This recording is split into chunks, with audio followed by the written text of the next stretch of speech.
Вже традиційно ми піднімаємо головний прапор кримських татар у нас біля мерії на Хрещатику 36, тому що Київ, кияни завжди підтримували кримських татар.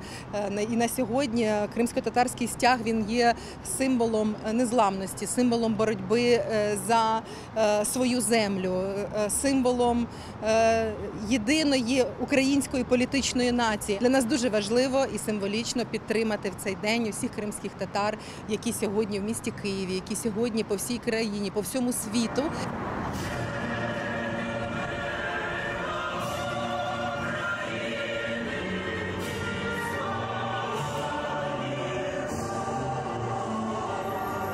Сьогодні кримсько-татарський прапор він відноситься в багатьох регіонах материкової України, тобто повсюди, де немає окупантів.